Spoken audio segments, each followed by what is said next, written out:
Guys, maganda itong topic natin. Maraming viewers at marami rin pong curious tungkol sa tamang paggamit ng automatic transmission.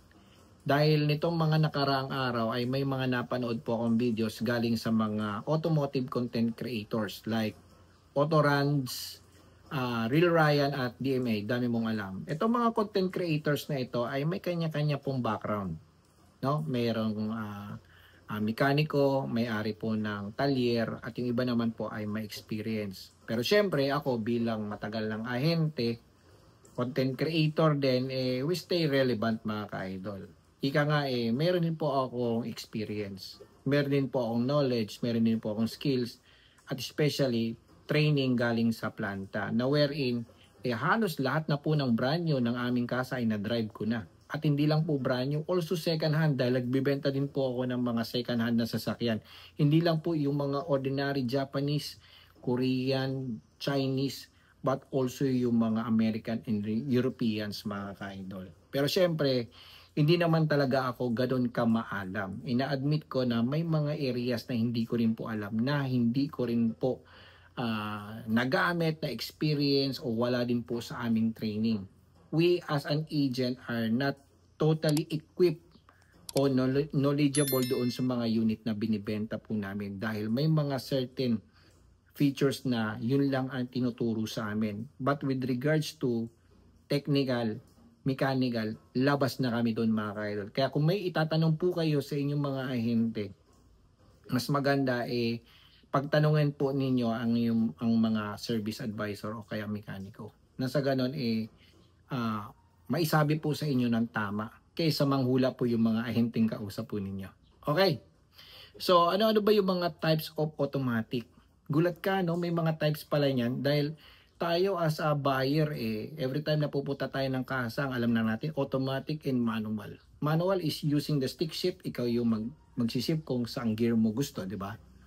Pero yung automatic, ang alam natin, controlled by computer, di ba? Kung kapag naabot niya na yung certain level of acceleration, di ba? Siya na yung magsishift kung saan gear ka na niya dadalhin at magdi-decelerate din, di ba? But ang hindi natin alam, marami palang mga types ng automatic transmission at yun ang pag-uusapan natin dito at bago natin ituro yung tamang paggamit ng automatic transmission. Pero wala naman akong masyadong specific knowledge about sa paggamit niyan mga ka-idol. Pero tara, pag-usapan natin yan.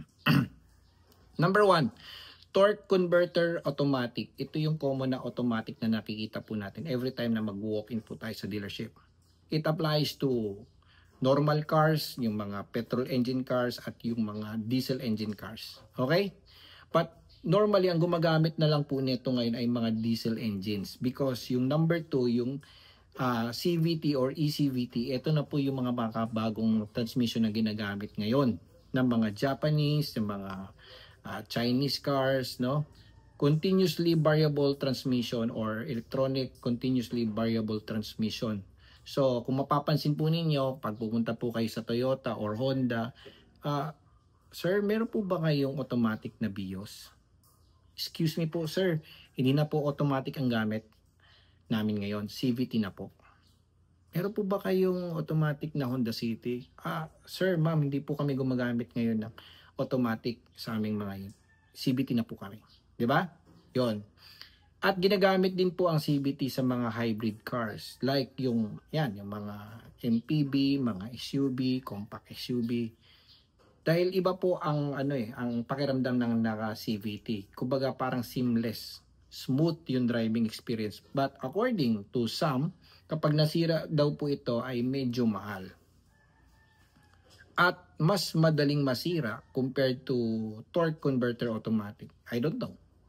Hindi kasi ako mekaniko or di ko pa na-experience. Okay, number 3, DCT, dual clutch transmission. Nakagamit na po ako nito pero hindi ko lang po ma-identify o ma-differentiate in between the wet and dry dual automatic dual clutch transmission. If knowledgeable po kayo, please paki-comment na lang po dito sa video mga ka-idol nang sa ganun makatulong po sa ating mga followers. Commonly used po ito sa mga normal cars. Usually mga gumagamit po nito yung mga American, European, at yung mga sports cars. Nakagamit po ako nito way back 2015 ng aking Ford Focus na 2.0 liter. Share ko rin sa inyo yung mga ka-idol yung aking experience dyan. Okay? Number 4, AMT, automated manual transmission, commonly used para sa mga small cars gaya ng Toyota, Suzuki, Daihatsu. At meron din po sa mga luxury cars and sports cars gaya ng Mercedes-Benz, Lamborghini, Porsche, Pagani. Okay? Number 5, AGS. Kung kayo po ay nag-walk-in na sa Suzuki dealership, ang gamit po nila sa espresso na automatic is AGS, auto gear shift. Okay, sila po ang pioneering sa transmission na ito. So ang pakiramdam po nito na kapag inapakan mo yung gas pedal, bibigyan niya rin po yung ample power na kailangan mo. Pero kapag magdi-decelerate po kayo, para po siyang nag-engine brake. Okay? So mas magiging fuel efficient kapag ito po yung ginagamit na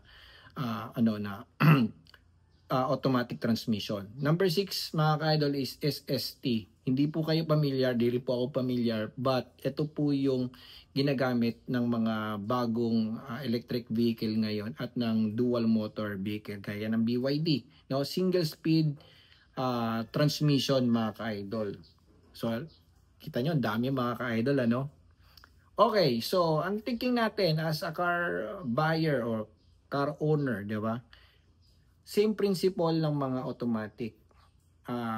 Yung mismong computer ang nagde-decide ng certain speed at magde-decelerate, mga ka-idol. Ganun lang siya kasimple, mga ka-idol. Pero yung tamang paggamit is depende po yan sa driver, no? Kung paano siya nag-umpisang mag-drive, kung paano siya tinuruan nung bata pa siya o kaya ng father niya, o doon sa driving school, or maybe sa trabaho gaya naming mga ahente, dahil yung iba namang ahente ay hindi talaga marunong mag-drive, natuto na lang dahil sa sinasama po sa test drive or sa pagkuha ng mga unit sa planta, or sometimes pag-deliver sa mga kliyente, or may mga nagturo. Ganun, mga ka-idol. Depende po yan sa nagturo, no? Or orientation din during sa pagtuturo, mga ka-idol. But, syempre, nakadepende din po kasi yan sa klase ng layout ng shifter, no? May mga shifter kasi na ang itsura is stick shift, diretso lang. Nauna mo na yung parking, tapos reverse, neutral, tapos drive. And then, may 1 and 2 and 3, ganun, mga ka-idol. So, yung iba po dyan, diretso, isang diretso. Yung iba naman po is gate type na ginagamit po ng Toyota, ng Lexus. Ayan, mga ka-idol. Ayan. Gate type ang tawag niya, yung may mga hagdan-hagdan. Ito naman is kapag kabisado mo naman, kahit hindi mo tignan, alam mo na. Makikita mo lang doon sa doon sa mismong driver's instrument panel mo. Okay? Or di kaya doon sa heads-up display mo, mga ka-idol. Ganun lang siya. Okay? May iba naman po, gumagamit din po ng, bukod sa automatic, may paddle shifter pa. Nagma-manual mode or sabihin natin sport mode. Meron namang iba is gumagamit dito sa steering wheel, sa gilid, no? May iba naman na ginaganon lang, katulad ng Hyundai Kona. Yung iba naman ay pinipindot, pinipress lang. May iba naman ay iniikot, parang rotary. Diba? Depende po sa orientation ng or layout ng po, mga ka-idol, diba? But kung ang babasihan mo is yung klaseng stick shift na automatic, of course, may diretso, may gate type. Okay? So, ang sabi nga dito ng mga content creators, paano ba ang tamang paggamit? Kung nasa traffic ka, gagamit ka ba ng neutral or steady ka lang sa drive? Di ba masisira yung transmission mo doon sa paglilipat-lipat mo, or sometimes gagamit ka ng parking? Well, for me, depende. Depende sa lugar, kung gaano katagal ang traffic. Depende rin po sa posisyon, kung nasaan ako nakaposisyon, kung nasa harapan ba ako, nasa bandang gitna o bandang likuran. Kung kalkulado ko ba yung ilang minuto or seconds yung traffic. Depende, di ba? Kapag ang traffic ay sandali lang, hindi na ako gagamit ng neutral. Okay? Nasa drive lang ako, ipe-press ko lang yung aking brake pedal tapos naka-handbrake. At kapag gugo na, baba yung handbrake, 'di ba? Tapos bitaw yung brake pedal. Usang-uusad po 'yan. O di kaya pag medyo matagal ng konti, gagamit ako ng neutral, then naka-handbrake tapos naka-press din yung foot brake, yung yung aking yung brake pedal. At kapag magugo na, nalagay ko sa drive, baba yung handbrake, saka yung yung brake pedal. Pero ngayon kasi, yung mga bago ngayon mga ka-idol, meron silang tinatawag na electronic handbrake. 'Di ba? Yun, medyo mahirap yun mga ka-idol. Yung meron din parang during traffic, parang meron siyang auto handbrake din na ganun mga ka-idol. So, siguro at this point, depende sa unit na bibilihin po ninyo. 'Di ba? Kapag hindi po kayo familiar doon sa layout mismo ng transmission or yung stick shift whatsoever, mas maganda is magpaturo po muna kayo sa mga tamang tao. Hindi lang po sa ahente mga ka-idol. Ito, ang suggestion ko sa inyo is magpaturo po kayo sa PDI, yung taong nagpe-prepare ng ating sasakyan sa kasa, pre-delivery inspector or inspection, di ba? Sila mga ka-idol, dahil sila po yung usually na nagda-drive ng ating sasakyan sa kasa. Sila po yung kumukuha, sila po yung nagpe-prepare, sila po yung nag-stencil, ganun mga ka-idol. O di kaya sa mga mekaniko ng loob ng kasa, o di kaya ng mga pag nito yung service advisor, doon po kayo lumapit mga ka-idol. Dahil yon, matuturuan po kayo ng tama. Or sometimes yung mga trainer namin sa loob ng kasa. May mga ibang ahente na marunong na rin talaga mga ka-idol. Okay? So, doon magtanong-tanong kayo doon mga ka-idol. Pero kung kayo ay talagang familiar na doon sa unit na nabili po ninyo, walang problema mga ka-idol. Kahit hindi na kayo magpaturo. Okay? So, knowing about transmission, may matibay ba? May madali bang masira? O tayo mismo ang nakakasira? Well, actually, minimal lang yung case na yun na tayo ang nakakasira. Actually, para sa akin, ang issues dito is kung yung nabili mo ay sirain ba talaga ang transmission. Dahil way back 2015, before po ako bumili ng aking bagong Ford Focus na 2.0 liter na dual clutch transmission, DCT, at that time na yon may issues po ang Ford Fiesta at ang Ford EcoSport. So that time na yon medyo skeptical ako or hesitant akong bumili. Pero syempre nagtanong-tanong muna ako sa aming service advisor at mga mekaniko, di ba? According to them, wala naman daw issue sa Ford Focus. Normally sa Fiesta naman daw. Tapos nag-double check ako sa internet. And according dun sa US at Europe, may problema din po ang Focus. So siguro dahil sa kursunada ko yung Focus, nagustuhan ko yung design, technology, yung kanyang materials na ginamit, comfort, napilitan talaga akong bilhin. Nung binili ko na mga ka-idol, napansin ko 2.0 liter ang engine ko, pero pag tumakbo ako para akong 1.3, 1.5 lang. So medyo nadismaya ako mga ka-idol. So ang ginawa ko, nilapitan ko po yung service namin sa Ford Libis, which is magagaling po yung aming mga service diyan, 'di ba? Kami naman talaga yung number 1 palagi with regards to service, no? The Libis, no? So sabi ko, ganito experience ko. Sabi nila, o sige, try natin, tignan. Then according to them, in-update daw nila yung software, tapos may konting kalikot, tumulin mga ka-idol, parang nakaturbo. Unfortunately, nung mga several days na ginagamit ko, napansin ko at a higher speed or may mga stiff na dadaanan ako, akyatin ako, parang may tumutunog or squeaking noise doon sa akin transmission. At sometimes akala ko malalaglag yung transmission ko mga ka-idol dahil may biglang kakaldag. Pak! Di ba? So, para sa akin, wala yun sa paggamit eh. Nasa ano po yan, sa manufacturing po yan. Kaya kung mapapansin po ninyo, kapag may problema ang inyong sasakyan, di ba? Sometimes kinukulang attention natin ng planta. Na itong mga batch na ito may problema, kailangan padalhan ng email, kailangan ibalik sa kasa para ayusin dahil may problema dito sa ganitong some parts na ito. Di ba?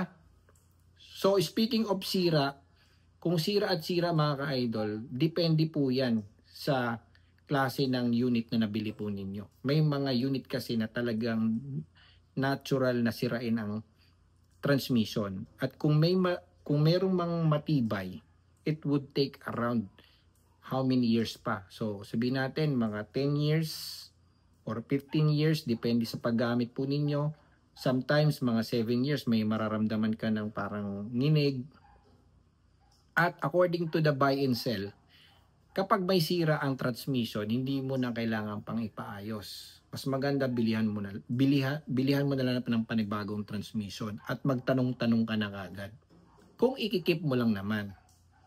But normally kasi hindi na kasi dumarating sa point na masisiraan ka ng transmission dahil bago pa masira ang transmission, for sure nakabili ka na ng bago or naibenta mo na yung unit mo. So what for para alagaan mo ang iyong transmission kung tama naman ang iyong paggamit? Tama po ba? So yun lang ang masasabi ko mga ka-idol. Okay? So with regards to using the automatic transmission, kung ano yung nalalaman mo, okay, gamitin mo. At sa tingin mo tama, gamitin mo.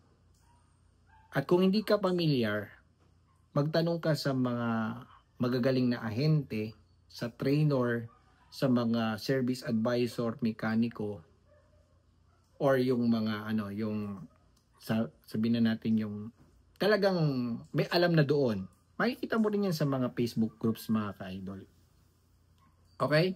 So, hindi naman masyadong complicated pagdating sa automatic transmission.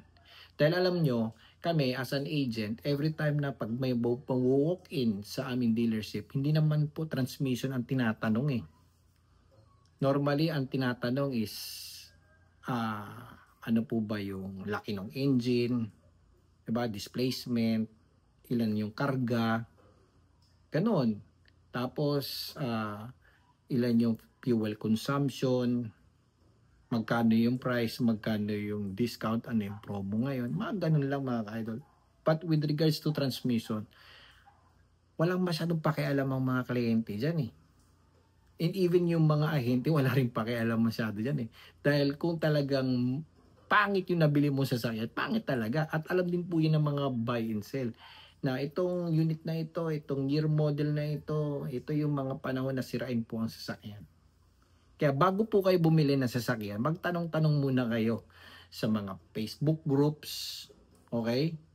Sa yung mga non-bias na talaga na vlogger or yung mga well-experienced pagdating po sa mga sasakyan. Okay? So, yun lang mga ka-idol ha. Maraming salamat for watching this video. Kapag nasira ang inyong transmission, kung may pera lang rin, huwag mo nang ipaayos, bumili ka ng panibago dahil kahit ipaayos mo yan, baka mag-occur pa rin yung sira, sayang lang rin yung pera. Okay? So, thank you for watching. Dito lang kay The Car Loan Expert.